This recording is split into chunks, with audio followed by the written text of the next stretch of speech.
Tem. Não acho que seja esse cara, como o caso Palmeiras tem jogadores. E por que não pode ser o Michael como resposta? Porque o Michael é muito longe desse jogador que se supõe que ele é, na minha forma de ver. Né? Então contratou mal, né? Porque pagou dinheiro ano passado não era. Sem dúvida. O Gabigol é muito longe do ano passado, o Michael também.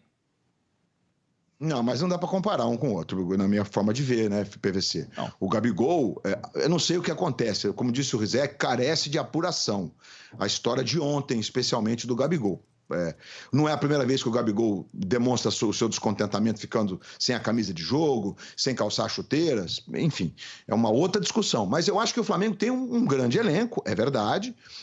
As peças que substituíram o Rafinha e o Pablo Mari, o Isla é um grande jogador, na minha opinião, sim, mas com valências diferentes, e por isso ele é utilizado de uma forma diferente, muito mais pontual do que o Felipe. O jogo de criação do Flamengo ontem, que é concentrado nas beiradas com seus meias, e ok, com o Arrascaeta e com o Everton Ribeiro, e Everton Ribeiro não está num grande momento, impressionante como ele não está num grande momento, aliás, ele não está nem num bom momento.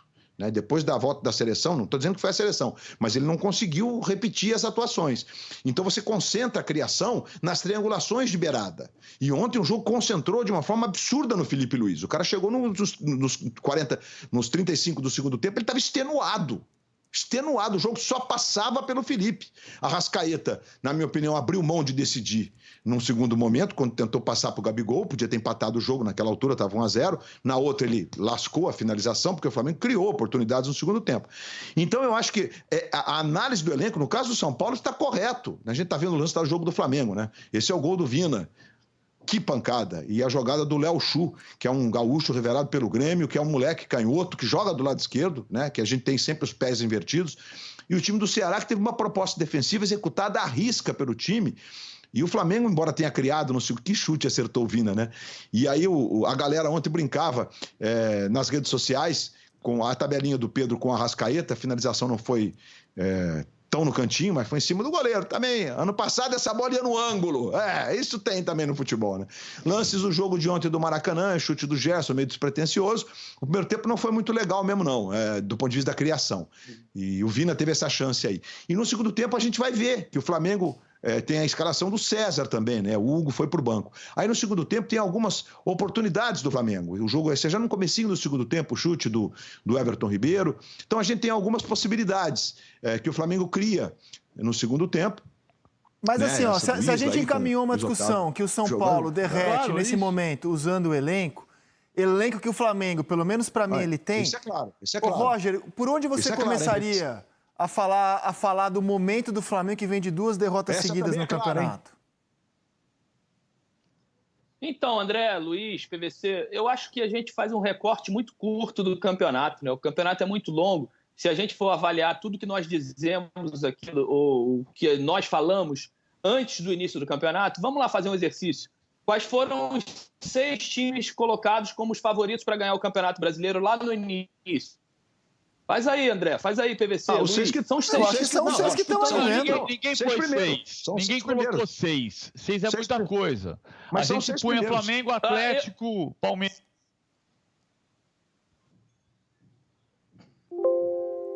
Fala, Roger. Não, eu parei de escutar. Caiu o PVC. Vocês estão me ouvindo, né? Estamos te ouvindo, estamos te ouvindo. Então foi o PVC que caiu. Sim. Então, para mim, eram esses 6 mesmo, né? São Paulo... Peraí, calma, gente. Um por vez. Fala, Roger. São Paulo, Flamengo, Atlético, Palmeiras, Grêmio, Inter. Esses eram os times que nós avaliávamos que seriam os times que teriam condições de ganhar o Campeonato Brasileiro. Faltando 9, 10 rodadas, são esses os times que dão condições ao seu torcedor de continuar acreditando no título. Agora, as fases, elas têm fases mais firmes de algumas equipes, que elas se impõem como um futebol mais vistoso, mais atraente, mais qualificado. Outras fases mais turbulentas, em que perdem jogos em casa em que pareciam ser altamente favoritos. Então, eu acho que essa onda, principalmente eu como ex-jogador e como já analisei muito esse campeonato dentro de campo, né, com os treinadores, a gente fazia recortes da competição e analisávamos o que a gente poderia ganhar, aonde a gente poderia deixar pontos, onde a gente poderia recuperar, eu acho que está tudo dentro de uma bolha fechada em que eles estão interpretando de forma natural isso. É lógico que aqui fora o torcedor fica efervescente, né? Com o São Paulo que perde 2 seguidas, o Flamengo que perde também 2 seguidas e não encosta no São Paulo, com o crescimento do Palmeiras, o Inter surpreendendo e ganhando 5 jogos consecutivos.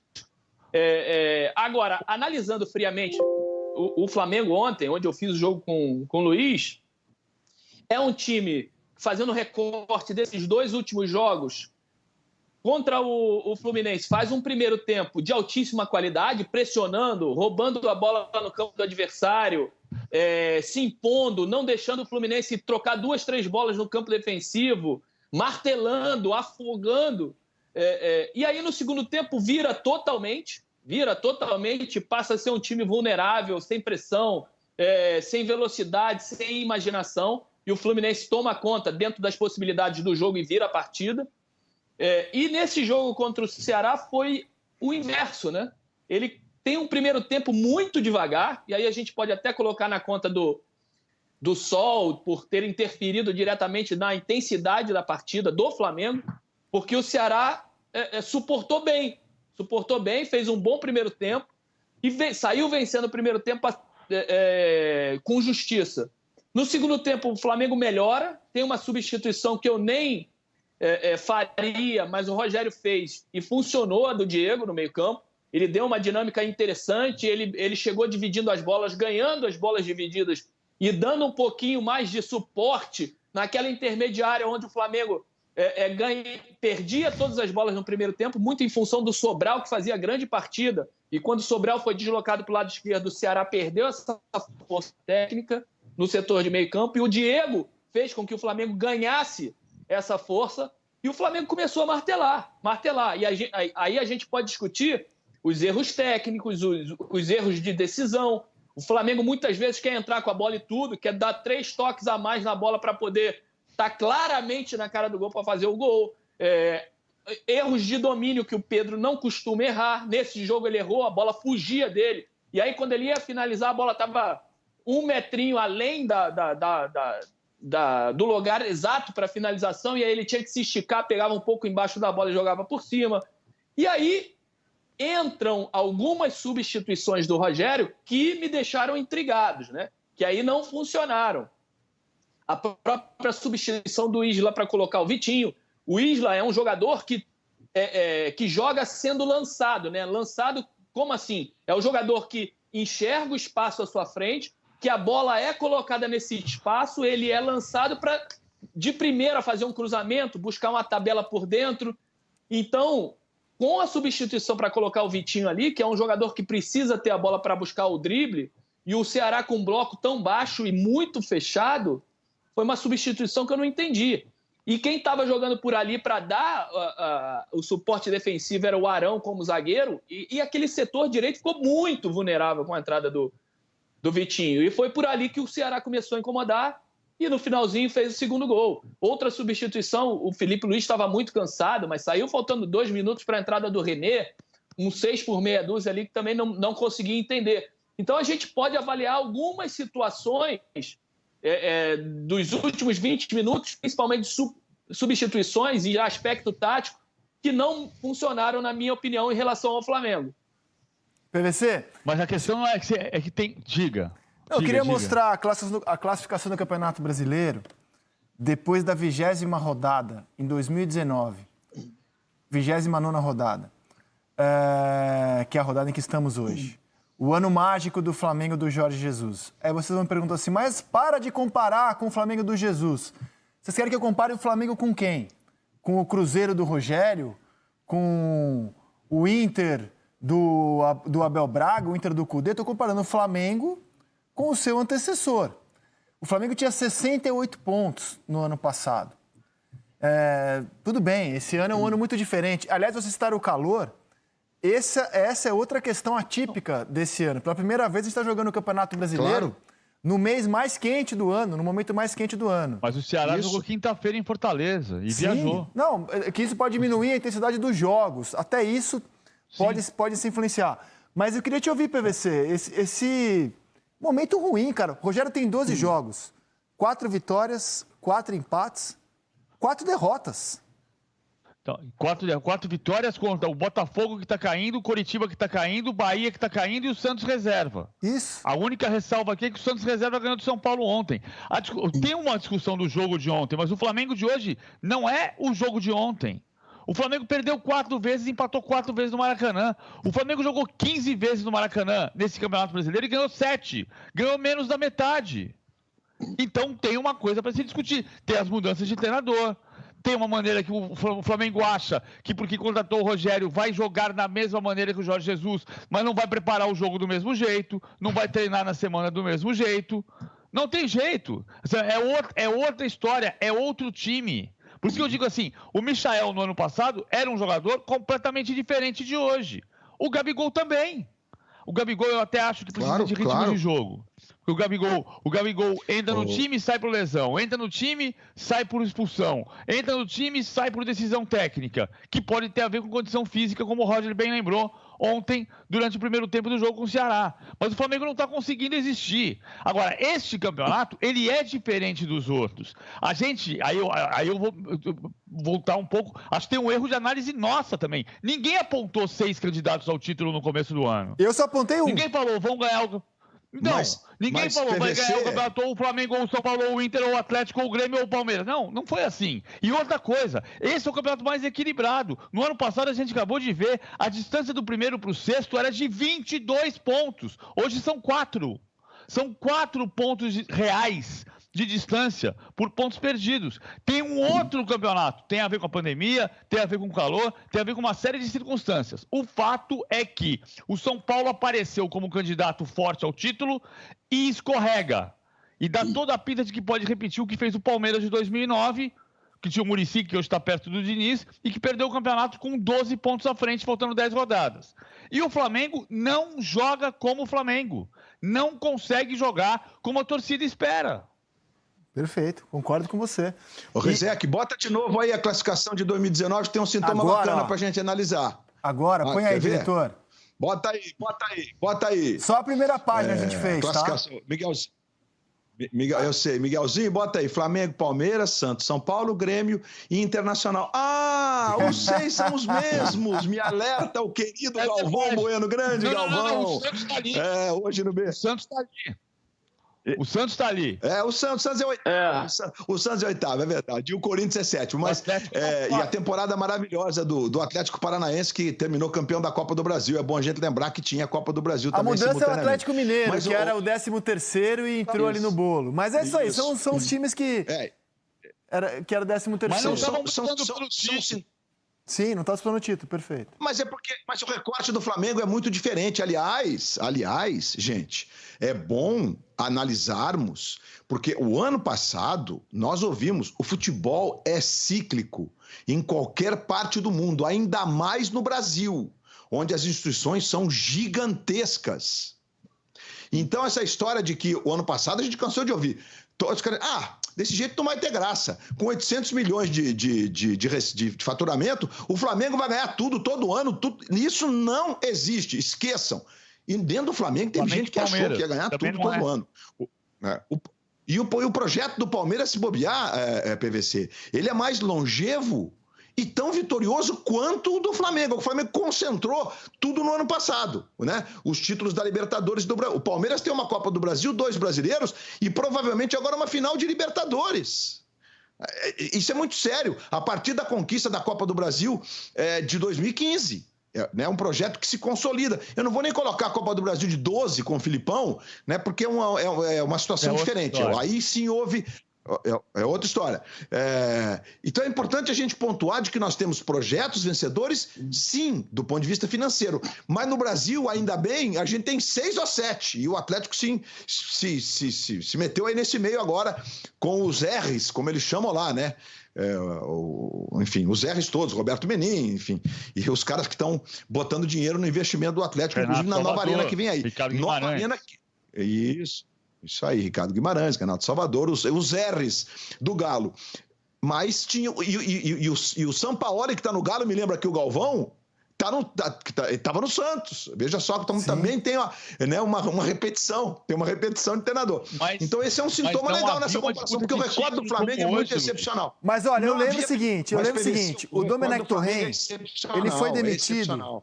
Domenech Torrent foi demitido tendo um aproveitamento de 64%. Não foram os resultados que levaram à queda do Domenech Torrent. O Flamengo estava vivo na briga pelo título brasileiro, ainda está.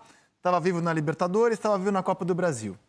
Mas havia uma apuração dos nossos repórteres, do GE, da Globo, do Sport TV, que havia uma... Não estava ornando Domenech e elenco. O elenco não estava gostando, estava com saudade dos métodos detalhistas do Jesus, que os treinos eram mais detalhistas, que o jogo posicional não se encaixava com as características do elenco. Esse trabalho de apuração se sobrepôs à nossa opinião de analista vendo de fora.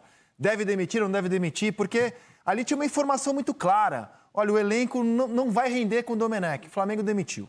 Quando chegou o Rogério, e falo isso com muita tranquilidade, nesse programa aqui principalmente, que é o que eu posso falar, todos os comentaristas esperavam a melhora do Flamengo. Lembro que o Roger esperava, eu esperava. A gente esperava ver o Flamengo melhorar. Não digo nem nos números, porque os números do Domenech Torrent não são ruins. No entanto, não dá para dizer que o Flamengo melhorou. Pelo contrário, o Flamengo piorou em relação ao que já jogou nesse mesmo Campeonato Brasileiro. Porque com o Domenech Torrent, o Flamengo teve sequências de 4 vitórias seguidas. O Flamengo piorou. E eu queria entender, eu não tenho informação de bastidor, eu queria entender, porque vendo de fora, Roger, pelo menos para mim, o Flamengo piorou em relação ao que jogava antes. Não, piorou e realmente estou com você. Elogiei o Rogério Ceni, a chegada dele, a contratação do Flamengo, porque é um técnico jovem que mostrava boas credenciais no Fortaleza, mas tem me decepcionado, sem dúvida nenhuma. Com certas escalações, com o que o Flamengo apresenta, com certas modificações, sem nenhum pudor aqui, eu digo que o Rogério me decepciona hoje como treinador do Flamengo. Esperaria mais, esperaria um time melhor fisicamente. É um time que, se você analisar friamente, joga 45 minutos em alguma intensidade, depois se perde completamente, não entrega aquilo que todo mundo espera que o Flamengo pode entregar. E eu queria voltar ao assunto do Gabriel, né? Porque o Luiz levantou a questão... quais seriam as informações do Rogério ter deixado o Gabriel no banco de reservas.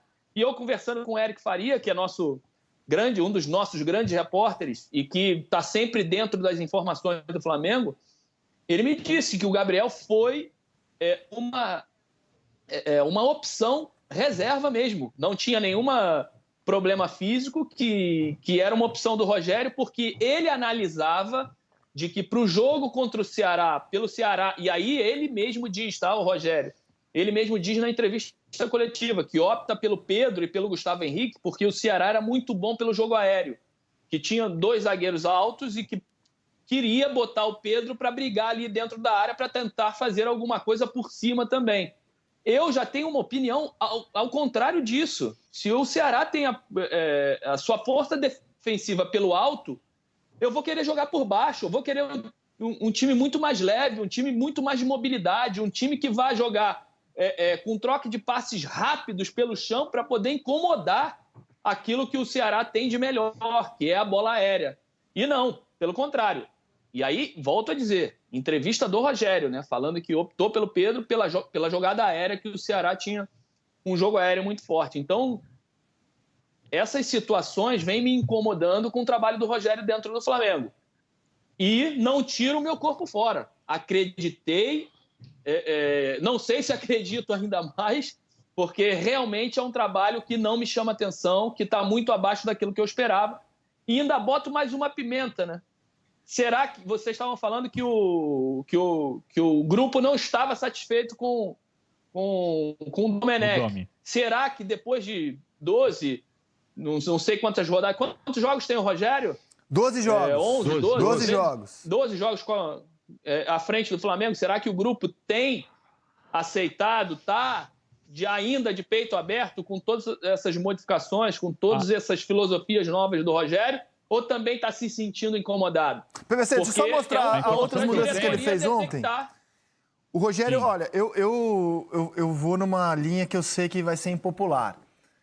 Porque, assim, o Pedro tem números melhores do que o Gabriel no ano e confesso, acho que o Gabriel não está funcionando tão bem. O PVC acha que o Gabriel precisa de ritmo de jogo, é um ótimo argumento, mas eu acho que o Pedro hoje está jogando mais que o Gabriel. Então, assim, não me chocou quando eu vi ontem o Gabriel no banco. Confesso que não me chocou quando eu vi. As outras escolhas que o Rogério fez, eu quero colocar no balaio para que o PVC e o Roberto analisem o todo. Ele apostou mais uma vez no Gustavo Henrique e deixou de fora o garoto Natan. Será que tem a ver com a falha do Natan no Fla-Flu? Porque o Natan teve uma falha no Fla-Flu, foi essa que vocês estão vendo, aí não resultou em gol. O Rogério ficou furioso à beira do campo e logo na sequência tirou o Natan do jogo e recuou o Arão para a zaga. É um indício, para mim, que pode explicar a ausência do Natan e a escolha do Gustavo Henrique. Porque foi muito na sequência. E aí eu não consigo entender a opção pelo César. O Hugo Souza é mais goleiro do que o César. Já mostrou isso. Ele é mais goleiro do que o César. O César tomou um gol defensável e acho que cabe ao Rogério explicar essa alteração que ele fez ontem, barrou o Hugo e deixou um goleiro, a meu ver, bem melhor do que o César no banco. Fala, Rogério. A questão do Gustavo Henrique, claramente, é um zagueiro que o Rogério gosta mais, vamos dizer assim, porque ele insistiu muito no início com o Gustavo Henrique. E aí, depois de tanta pressão externa, né, principalmente dos torcedores, ele deu um descanso para o Gustavo. Eu tinha certeza absoluta que no primeiro momento que ele tivesse alguma brecha, ele voltaria com o Gustavo Henrique. E voltou ontem. Não deu nem para analisar muito, porque o Gustavo tomou um cartão com 4 minutos de jogo, um zagueiro que está voltando a ter uma oportunidade. E entra num jogo importante. Com 4 minutos, ele toma um cartão amarelo, ele já fica totalmente indeciso para tomar as decisões corretas dentro do campo. Então ele praticamente começou a jogar na sobra e no intervalo ele foi substituído.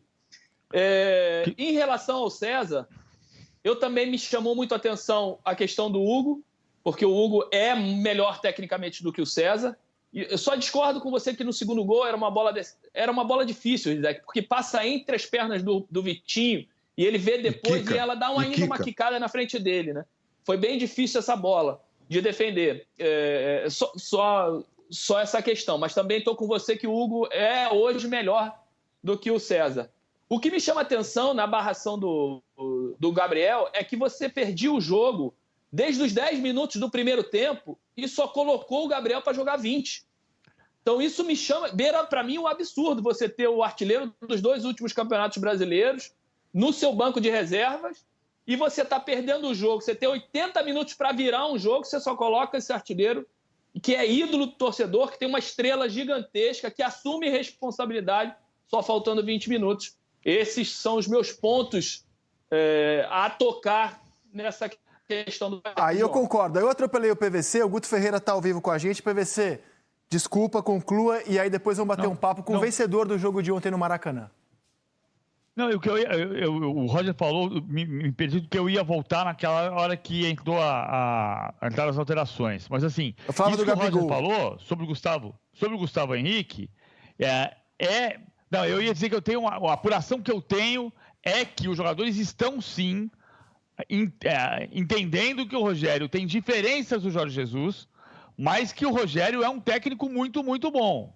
Eles estão com ele. Mas aí é um ponto central de que ele não vai ser igual. Então, quando a gente fala assim, a gente estava só esperando a brecha, o Rogério estava esperando a brecha para colocar o Gustavo Henrique, porque o Rogério pensa futebol de uma maneira, ele aprendeu o futebol. E, na dúvida, ele vai jogar o mais forte, o mais experiente, o mais alto.